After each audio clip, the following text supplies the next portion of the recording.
क्या आपने कभी ऐसी मछली देखी है जो पानी में नहीं बल्कि आसमान में उड़ती हो?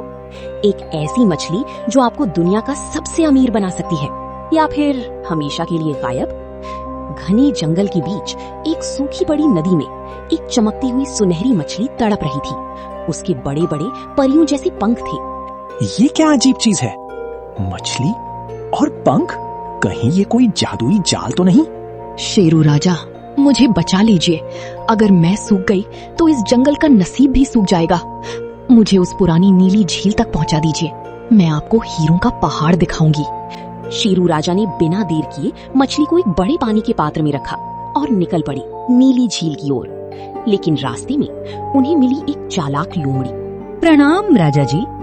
अरे ये क्या, एक मछली के लिए इतनी मेहनत? आप जानते हैं इस मछली के एक पंख की कीमत पूरे जंगल से भी ज्यादा है। क्यों ना हम इसे बेच दें? शेरू राजा, लालच मत कीजिए। जो भी मेरा सौदा करेगा वो पत्थर का बन जाएगा।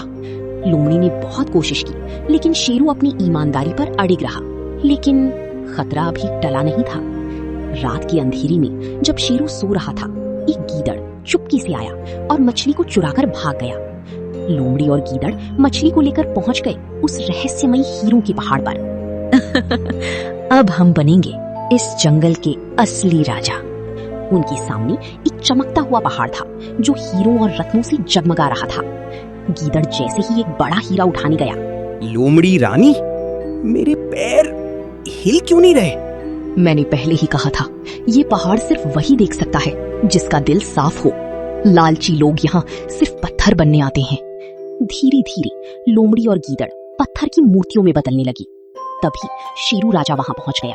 नहीं, इन्हें माफ कर दो मछली रानी।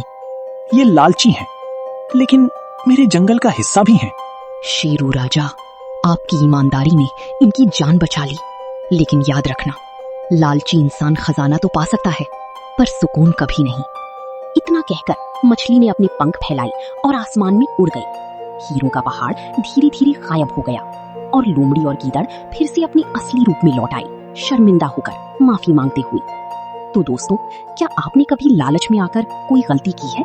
हमें कमेंट में जरूर बताइए। और अगर आपको ये जादुई कहानी पसंद आई तो टाइनी जंगल बडीज को सब्सक्राइब करना मत भूलना।